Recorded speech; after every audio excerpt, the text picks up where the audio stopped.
So hello everyone, I'm your science educator Subkant Rajawat and you are watching YU class 6, 7 and 8 जहाँ आपकी पढ़ाई होती है fun, engaging and interesting.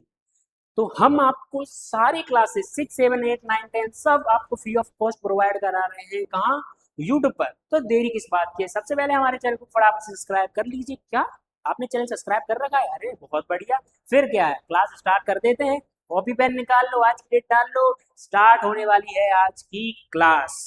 तो आज क्लास में क्या है, आज सर क्लास 6 का चैप्टर 3 का क्वेश्चन एंड आंसर का पार्ट 3 लेकर आए हैं। कौन सा लेकर आए हैं? पार्ट 3। और ये हमारा इस चैप्टर का आखिरी वीडियो है। ठीक है, तो फटाफट से वीडियो को स्टार्ट करते हैं बिना किसी देरी के, क्योंकि अगर हमने थोड़ी सी बातचीत की तो हमारी वीडियो थोड़ी सी बस लेंदी हो जाएगी। तो क्वेश्चन नंबर 10 देख लेते हैं, क्योंकि इससे पहले हमने क्वेश्चन नंबर 9 पिछली वाली वीडियो में कर लिया है।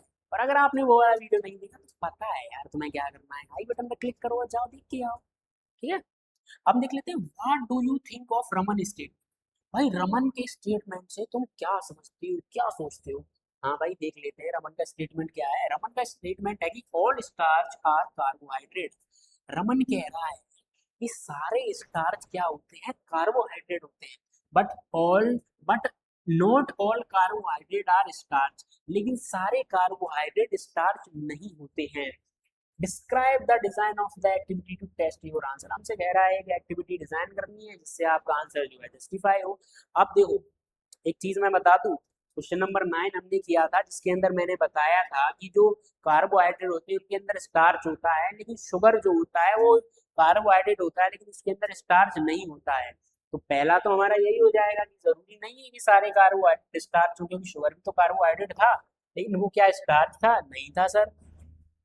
तो सर हम इसका एक्सपेरिमेंट, हम इसका सर एक्टिविटी डिजाइन कैसे करेंगे? अरे यार, छोटी छोटी बात पर तुम परेशान हो जाते हो यार। ठीक है, तुम्हारे सामने मैं ये आंसर लिख देता हूँ, इस आंसर का तुम स्क्रीनशॉट ले लो। ठीक है, ले लो फटाफट से स्क्रीनशॉट।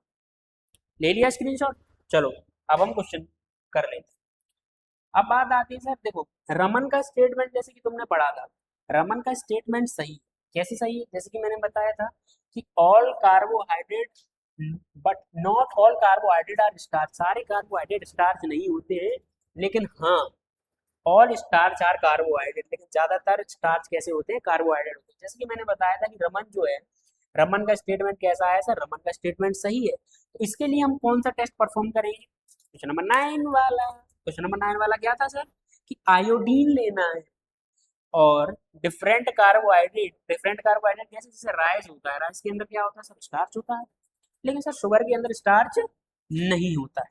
ठीक है, अब only rice will turn blue and black. लेकिन इसमें क्या होगा, जब हम एक्सपेरिमेंट आयोडीन टेस्ट जो है वो हम शुगर पे भी करेंगे और आयोडीन टेस्ट हम राइस पर भी करेंगे, तो इन दोनों में से कलर किसका चेंज होगा?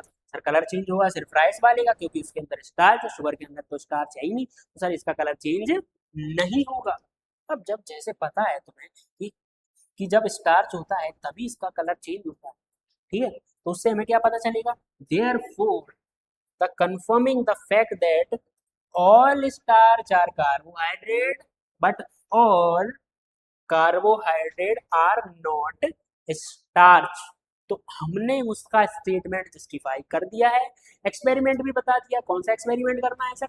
चावल लेना है। अगर आपके यहाँ चावल नहीं है तो आप आलू ले सकते हैं, आलू के ऊपर नमक डालेंगे। इधर चीनी लेंगे, चीनी के ऊपर नमक डालेंगे। और जिसका कलर चेंज हो जाएगा उसके अंदर स्टार्च है, जिसका चेंज नहीं होगा उसके अंदर स्टार्च नहीं है। लेकिन ये दोनों क्या है? ये दोनों कार्बोहाइड्रेट है। ठीक है, बहुत सही यार, तुम तो समझदार हो। ये मैं पूछूंगा और ये एग्जाम में भी आता है। एग्जाम में हमसे जैसे अगर कभी फिल इन द ब्लैंक से पूछ लिया कि all starch are carbohydrate but all carbohydrate are not starch, तो इसमें हमें यहाँ और यहाँ दोनों जगह क्या दिया जाएगा? फिलअप दिया जाएगा भरने के लिए। ठीक है, अब हम क्वेश्चन नंबर 11 देख लेते हैं। 11, क्वेश्चन नंबर 11 में क्या पूछा है सर? क्वेश्चन नंबर 11 में हमसे कह रहा है, क्या कह रहा है? हमसे कह रहा है, एक मिनट रुकना, इधर इसको इधर कर देता हूँ। क्वेश्चन नंबर 11 देख लो, इसका आंसर जो है आंसर का स्क्रीनशॉट ले लो, फिर मैं समझाता हूँ। ले लिया स्क्रीनशॉट?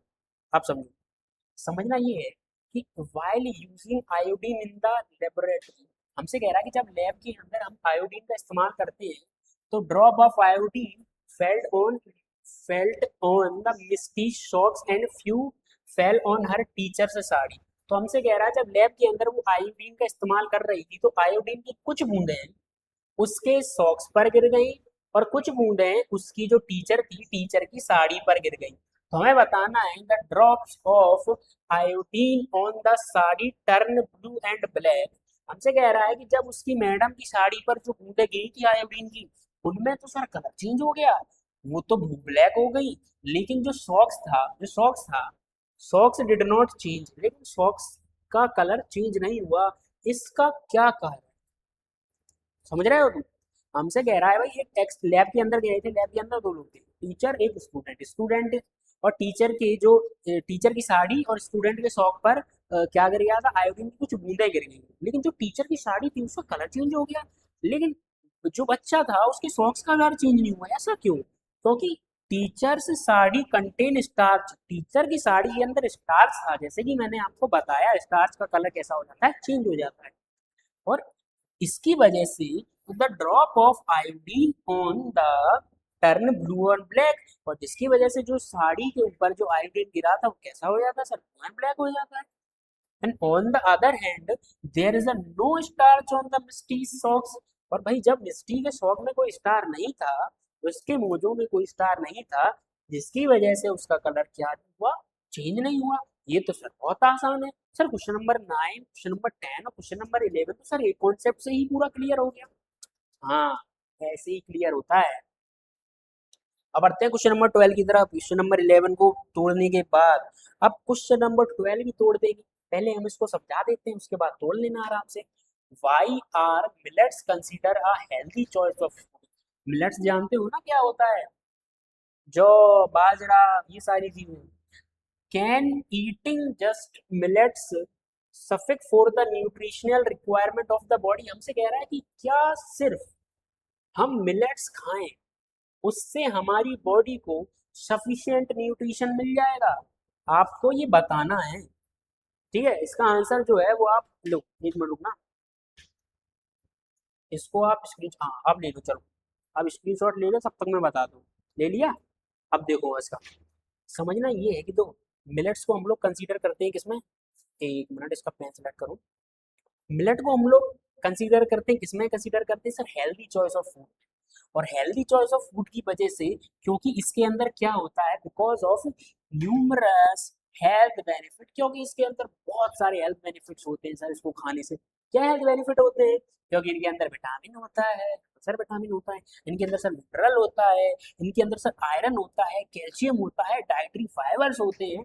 और जब इतनी सारी चीजें एक चीज के अंदर है तो वो चीजें खाना तो हेल्दी होता ही है ना, सही तो। And that is the reason why they are called nutri cereals. ये कारण है कि इसको न्यूट्रिशन सीरियल्स बोला जाता है ना भाई। स्वाभाविक सी बात है, जब किसी चीज के अंदर इतने सारे न्यूट्रिएंट होंगे तो बोला ही जाएगा yes, eating just millet can suffice for the nutrition requirement of the body as they are multi-cereals and also contributes to the balanced diet। हाँ भैया हाँ, मिलेट्स, सिर्फ मिलेट्स खाना हमारी बॉडी के लिए हेल्दी हो सकता है, और ये सफिक भी है भाई, सफिशिएंट भी है, क्योंकि इसके अंदर बहुत सारे न्यूट्रिशन मिल जाते हैं। क्या क्या न्यूट्रिशन मिलते हैं सर? विटामिन मिल रहा है, मिनरल मिल रहा है, आयरन मिल रहा है, कैल्शियम मिल रहा है, और क्या चाहिए? तो ये हमारी बॉडी के लिए एक बैलेंस डाइट का काम करते हैं, क्योंकि इसके अंदर ये बहुत सारी चीजें मिलती है। तो आप भी कोशिश करें कि भाई मिलेट वगैरह खाएं। ठीक है, ये नूडल पिज्जा बर्गर से कुछ नहीं होने वाला।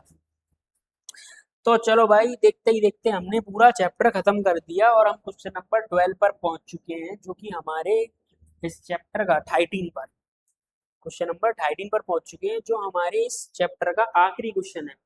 अरे सर पूरे क्वेश्चन देखते ही देखते उड़ा दिए। चलो भाई आखिरी क्वेश्चन भी पढ़ लेते हैं कि आखिरी क्वेश्चन क्या है।